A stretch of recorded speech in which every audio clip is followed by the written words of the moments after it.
Hey everybody, it's the coach, and this is Madden 19 on EA Sports. Up next, we've got what should be an intriguing matchup between the Cleveland Browns and the Pittsburgh Steelers. I'll be back with you again with scores around the league at halftime. But kickoff right around the corner. And standing by to call the action, here are Brandon Gaudin and Charles Davis. Right at the convergence of the Three Rivers on Art Rooney Drive, we welcome you to Heinz Field in Pittsburgh, Pennsylvania. The scene a few moments ago, here it is. It's unlike any other in sport as both teams made their way out of the tunnel. These folks are fired up as their guys are ready to do battle between the Cleveland Browns and the Pittsburgh Steelers. With Charles Davis, I'm Brandon Gaudin. Charles, we look at this Steeler ball club entering play. It's been a great start to the season, back-to-back wins to begin the campaign. Yeah, you don't want to get too excited. There's still a lot of season to go, but they've come out playing good fundamental football, and that might carry them a long way. Meanwhile, for the Browns here, they come in at an early crossroads here, facing a tough opponent on the road where a loss would make them 0-3. And when you start that way, doubts really start to creep into a locker room, and guys start to battle each other instead of worrying about winning games. It's the first weekend of autumn, and the NFL is in full swing as off we go on EA Sports. This one fielded at the 5. And he'll get across the 20 before he's brought down at about the 23-yard line. So here come the Browns for their first drive on offense. And their quarterback, well, everyone knows he's got height, standing at 6'6". And I liked what his head coach told us about him this week, that no matter what happens, whether he throws 7 interceptions or 7 touchdown passes, he's the same assertive leader in the huddle on each and every play. He can throw the 7 interceptions, just blame the football, blame anything else, and still carry himself like he is the man. It's like you, assertive in our production meetings. Well, especially when we're talking about ordering dinner, ordering some I was just going to say. That's where I go. Now a play fake here on first down. And the pressure will get to him.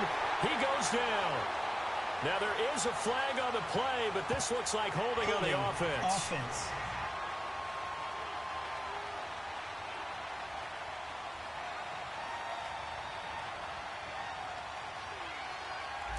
Kind of surprised they accept the penalty. The only thing that comes to mind for me is they want to move them back 5 yards because they feel good about their defense. But in most situations, you take the down. That's what counts more. And this defense feeling the encouragement. They stop him at the line of scrimmage on the first play of the afternoon. Officially no gain on the play, and it's second down. And the Buffet boys, the O-line, hopefully they're ready today. Listen, you got to feed them first. But if you do, you usually get a great product out on the field. And when they play well, the quarterback can't wait to feed them afterwards. Let's go! And they'll run it here. And an alley to run. And a nice gain there as he'll be taken down just shy of the 20. 6 yards on the pickup, and that'll force upon him a 3rd and 14. A quick burst there, and he nicely bit off a pretty decent gain. Well, certainly not the start they were looking for here as they come up on a 3rd and 14. Back to throw. He's going to loft one deep left side here. He's got a man complete. Past the 20. And all the way in. Touchdown, Cleveland. A big play there. His first touchdown here of the new campaign. And the Browns have taken the early lead. That was embarrassing. That's how they envisioned it, get the football to start the game and score. And I don't know if that was scripted. Was it an audible? Or was it just a play call that they had in their pocket? No matter what, they had the right call on against the right defense, and they end up in the end zone.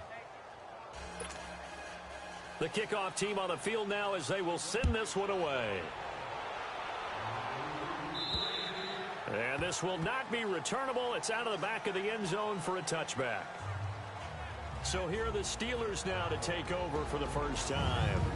And trotting out there, their tall quarterback standing at 6'5". I read something prepping for this game that he said prior to, and I think he really said it a few months ago, where he talked about he wants to have the type of season that at the end, he's buying gifts for all the guys who have helped him along the way. And I know that the team wants to hold him to that and really get into his wallet. But that's what good leadership gives you. You know, at the end of the season, because you've done a great job, QB, he's usually the guy who springs for the good stuff. They'll try and start this drive in the air. Oh, he's going to take a shot right away. They've got his man complete. Edaug. And he's in. Touchdown, Steelers. A big play there. His first touchdown of the new season. And the Steelers are an extra point away from tying this thing up. Well, go ahead and strap in, partner.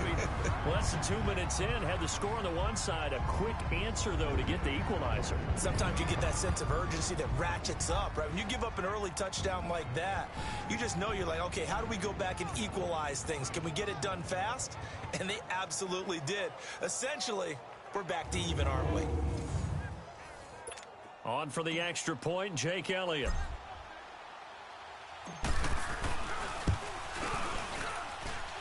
Elliott good with a PAT, and we are tied at 7. One of the shortest drives you'll ever see. One play, 75 yards, 6 points. So a tie ball game here as the kick's away. This one taken from the 7. And he'll take it past the 25 and up to the 28-yard line. Now the Browns offense, they get ready to head back onto the field. And for them, a touchdown their last go-around. Obviously, they'll be hoping to do that again. And when you start plotting for this drive, when you start thinking to yourself, okay, what are we going to do? You don't go away from what you did before because that worked, but you have to be prepared for wrinkles and counters because you know they'll make some adjustments. Hurry up, here we go. They'll come out throwing here to start the drive. Incomplete. Now a look at the defensive starters here for the Steelers. They were very strong in that victory from a week ago. The best defenses I know, they draw lines in the sand and say you're not going to cross that. For most of them, it's 100 yards of total offense. They didn't quite accomplish that, but still a pretty darn good game last week. Just over 100 yards of total offense given up.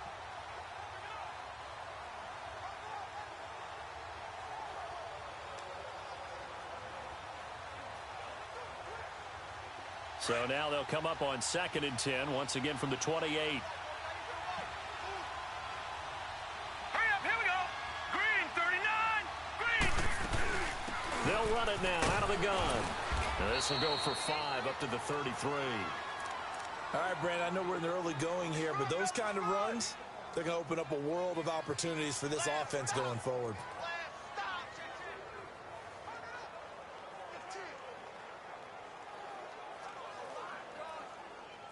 And on 3rd down, a nickel formation here defensively. Hurry up, here we go. 3-19. 3-19. They're going to look to throw. And it's a short one here, complete to the tight end. They stop him for only 3 that time, and that'll bring up 4th down. Obviously, they didn't get everything they wanted on that completion, but they put themselves in a spot where you've got to at least think about going for it. I know where we are on the field, but still, you've got to think about it, don't you? And that'll hit in the end zone. Much too much leg there. That'll be a touchback. And Pittsburgh getting set to take the field. And last time the formula was pretty simple. One play drive, long pass. That maybe they just want to do that again, right? And that's exactly how you want to draw things up. Whether it's on your grease board, right, in your playbook, one play drive's exactly what you want on offense. What they have to be careful of is not having a letdown. It was fairly easy last time. They can't expect that going forward. Yeah, we'll see if it's that easy here. And he's going to get this one across the 30-yard line. Solid way to start the drive. 13 yards, picking up the first.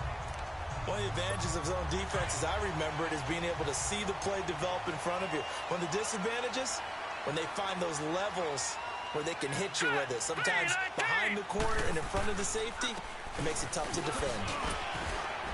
And he'll work this one up to about the 38. 5 yards is the tally on 1st down. That brings up 2nd and 5. And this O-line, it is the lifeblood of the offense. They establish the tone.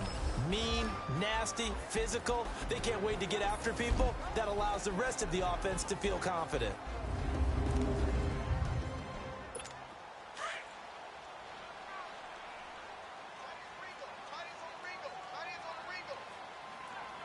All right, here we go. 3-19. On second down now, Parker, and he'll be brought down right at the 45-yard line. Pretty much unreal, not just in terms of yardage, Charles, but also throwing the 3 touchdowns as well. When you put the whole package together, I can make you a pretty good guarantee right now. He's going to see a few more people in the box every time he lines up. Yeah, I don't think that the defense has any choice. They've got to stop him. Can't let a repeat performance like that. Agreed. Breaks a tackle. Finding room inside the 40. And finally taken down at the 34. That's good for 21 yards and a first down. How about our reigning AFC Player of the Week, hot-footing it into the secondary on that run? Yeah, nice long run. That's what got him the award a week ago. Maybe he's trying for 2 in a row here this week.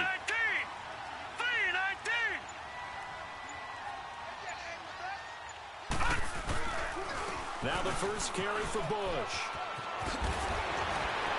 And brought down, but not before they're inside the 25. Back-to-back nice plays, 12 yards that time and a first down.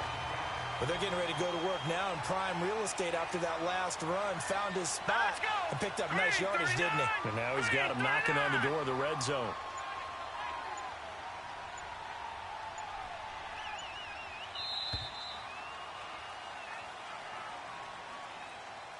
And before they can run another play, the clock hits triple zeros. And time is up on the first quarter. 7-all is the score. EA Sports NFL Sunday returns following this. Back with Charles Davis, Brandon Gaudin. It's Steeler football to begin quarter number 2. And they're on the move here. They've got it 1st and 10.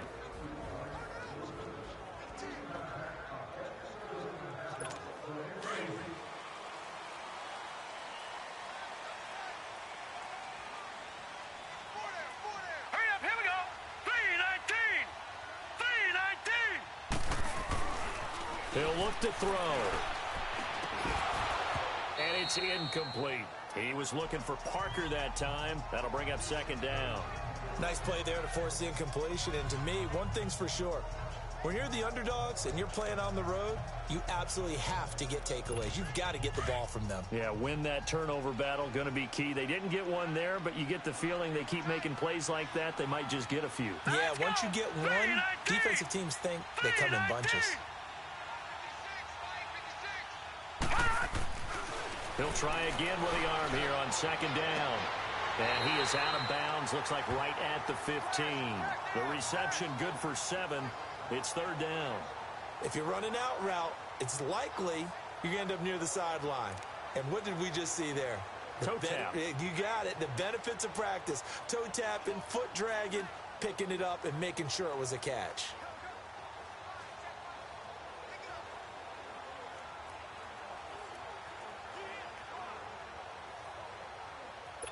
So here, the men in charge are going to be looking at whether or not the receiver had possession of the ball as he went out of bounds. And they have to make sure that the receiver got both feet down in bounds as well.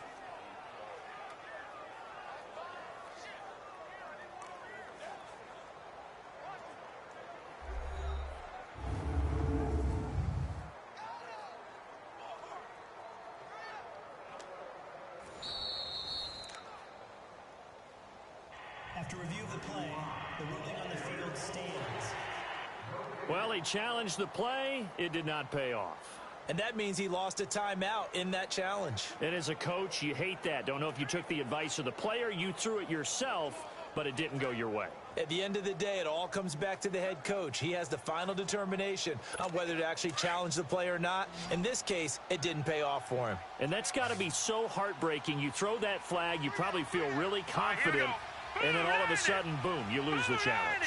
Yeah, when you take a look at it, you're throwing that flag because you believe you're going to be right. And when it comes back the other way, you have to regroup. On third down, that's Parker. And now running right, and he's going to take it in for a Steeler touchdown. A great play there with touchdown number 7 on the year. And the Steelers are able to strike for 6. Well, they ran the toss, trusting he had the speed to get to the edge, and he did. And there really wasn't any doubt about that because the scouting report told you this guy could flat out run. When you give him a little bit of space and a chance to get there, he usually does. Elliott on for the extra point. Elliott good on the extra point, and that makes the score 14-7. So that drive in total 8 plays, and it was finished by the touchdown run from the 15.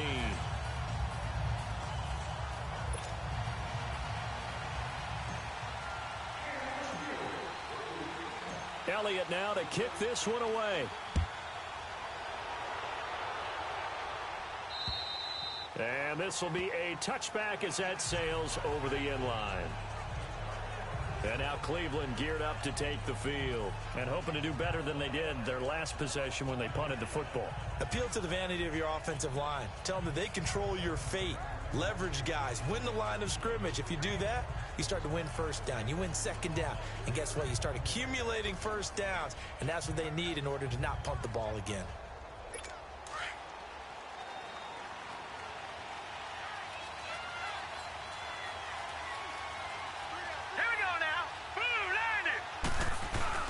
They go play action here on first down.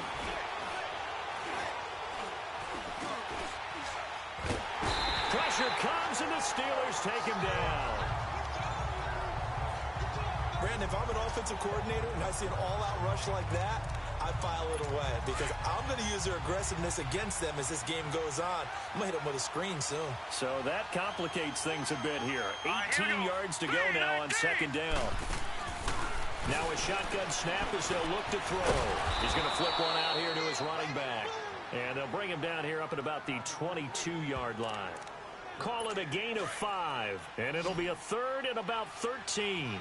And just in general, Charles, on a play like that, how tough is it for the defense to account for a running back essentially being a receiver downfield? It's very difficult. Nowhere to escape, and he goes down. Well, competition comes up in so many different ways. And right now, this unit, their competition is who's going to get to the quarterback the most times. Had about 5 sacks last week. We just saw their first one of this game.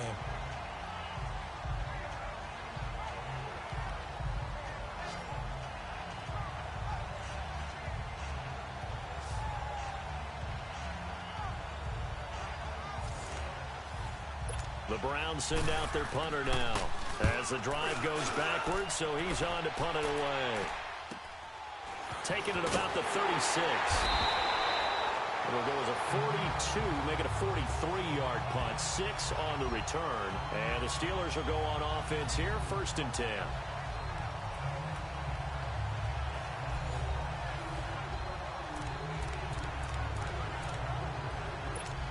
So good field position for the Steelers as they come up 1st and 10. All right, here we go. Now back to throw. Oh, he's got a man wide open, complete. And he's going to get this down to the 35-yard line. 23 yards on the play. Well, clearly one of his advantages as a passer is his height. Sit back in the pocket, fired over the middle. That makes things tougher defensively, doesn't it? It really does, because your goal is to move the quarterback off his initial spot when he gets his drop back completed. But when you have that type of height, he can stay in there. If he's willing to take the hits and just fire over the top, which saves him time and actually completes a play a little bit quicker than it normally does for a quarterback who has to slide and find open space to throw. Now on first down, he'll drop to throw it. Open space inside the 10. And it is caught right at the 10-yard line. And he gets it all the way down to the 3. And a nice gain of 21 yards. This offense can certainly move quickly when they want to. 3 plays, 3 pass completions. In the blink of an eye, they've got it 1st and goal. Almost felt like a lightning bolt hit in this game, didn't it? For them to get downfield that quickly. And now 1st and goal, expect them to tackle right here on this play.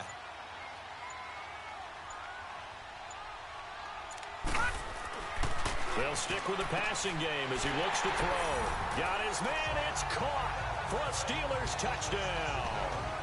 As his guys are in for 6, and the Steelers find a way to stretch their lead.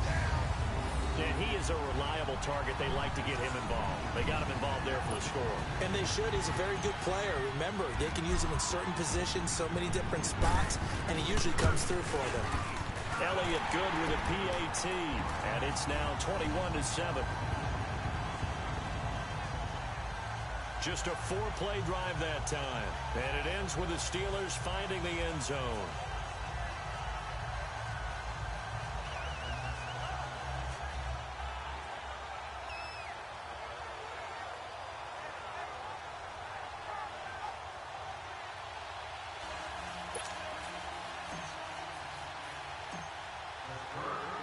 Elliott now to kick this one away. And they will not get a chance to return this one as it's through the end zone for a touchback. Heading out as the Cleveland offense now as they get set to take over here. And on the last go-around, they really couldn't get anything going.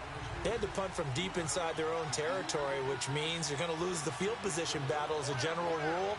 What they're looking for now is a little more consistency, move the ball at least a few times on offense, get a couple of first downs, and hopefully flip the field. And the Steeler pressure too much here. He's going to go down. 1:57 to go in this first half. Back to Heinz Field after this. And we'll remind you that coming up at halftime, we'll join Jonathan Coachman and the gang in Orlando. Coach will have stats and scores from the early games going on here around the NFL. The sack cost him only a yard. It's 2nd and 11. Hurry up, here we go. Boo, landed. Now they'll throw here out of the gun. And he'll be out of bounds, but able to get it up past the 45. A good pickup there, a 22. So in the second quarter, he's already up over 100 yards receiving now. And isn't 100 the magic number for a really good game for a receiver? So he got a chance to really shatter that and have a profound effect on this game. They'll set up a throw. And too much juice. It'll be out of bounds, incomplete. But one thing that I've liked defensively is that they've shown him a lot of different looks here in the first half. They've come after him. They've sat back. I think that's what you need to do to keep an offense guessing. And they certainly have kept them on their toes. That's why they haven't had much success on the scoreboard. And his throw's going to be incomplete.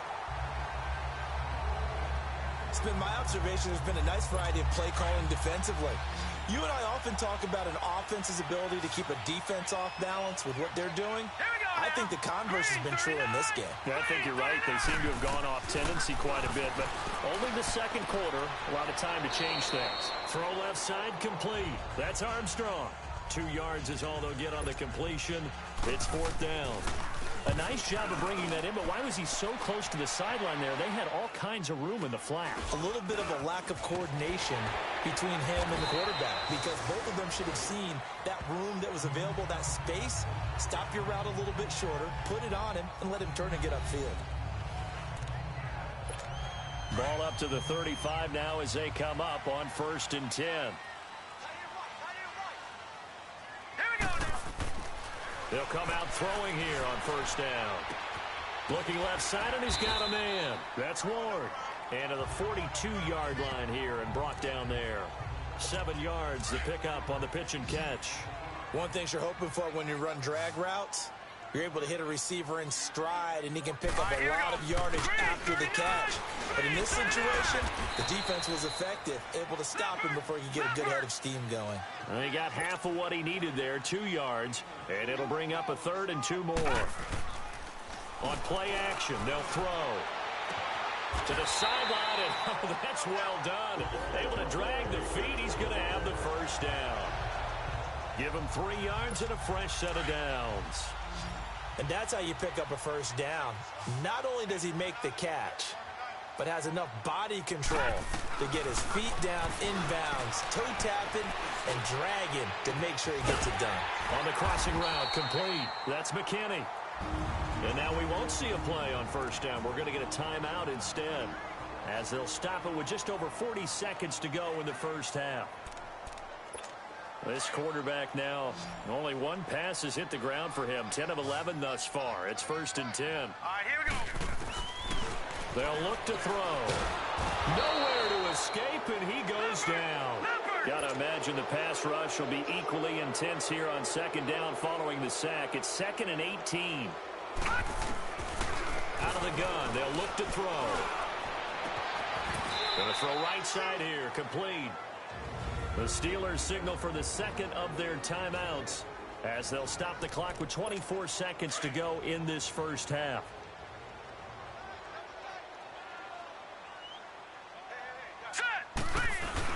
On 3rd down, that's Parker. And he works it past the 30, almost to the 25.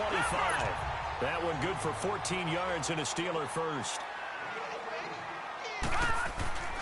They'll look to throw here on 1st down. And that'll be incomplete with just 6 seconds left on the clock. So on 2nd down, the field goal unit is on here as they try to get 3 before half. On the right hash, it's a 43-yard attempt. And the kick by Elliott is good. And that'll push the lead up to 17. So the scoring drive encompasses 9 plays, and the net result, 3 points. Take your disappointment and put it aside. 9 plays. Yeah, they want to end up in the end zone with a touchdown. I get that. But sometimes those 9-play drives pay dividends later with another 9-play drive that culminates in a touchdown when they wear down a defense. Final play of the first half, barring a penalty, as they come up on 1st and 10. All right, here we go. And with time running short here, they'll simply take a knee, and that should do it for half number 1. And now a timeout defensively after that 1st down play. So they're going to make this offense sweat out half number 1. Now let's go. Green. And with time running short here, they'll simply take a knee, and that should do it for half number 1. So we reach halftime here in the Steel City with the Steelers on top. As we'll send you down to Orlando, and we check in with Jonathan Coachman for our EA Sports Halftime Report. Coach. Okay, Brandon, thanks very much. Time to give you folks at home a look around the NFL on this first official weekend of fall. So let's get to it. We'll start up at MetLife Stadium in New Jersey. And it's the Jets who have the lead with that one getting close to halftime. The Jets trying to gut this one out, as it would be a good victory for them if they could get it. From there, we head down south to Atlanta. Check on the Falcons at home at Mercedes-Benz Stadium. And they trail the visiting Lions in that one. The Lions looking to sew that one up, and they look to be in pretty good shape. Lastly, let's check on one final game for you. And they trail the visiting Chiefs in that one. The Chiefs trying to finish that one off and claim victory. Meanwhile, in our game, it's been a back-and-forth first half. Who can put it together in the second half? For the answer, we turn it back over to our broadcast team of Brandon Godden and Charles Davis.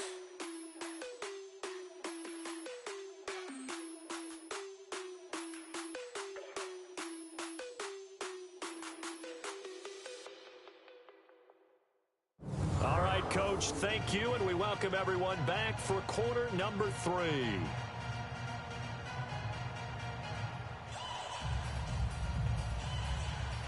So time for the second half as the Steelers have the lead, and they will also be receiving the football here to start the third quarter. This will be fielded on the back line of the end zone. The Steeler offense now with the football first here to begin the third quarter. This is sort of what you would call a put-away drive, isn't it? They score here, especially a touchdown. It's almost out of reach. It certainly feels that way, and I think that they're going to call their plays accordingly, because what you really want to do, even though you know the scoreboard is still up there and the game's going to go on, you feel like you can take the spirit away from another team, that their drive and will to come back and win can be taken with another score right here. It's still third quarter, but you just get that feel. Yeah, they're teetering right there on the brink, aren't they?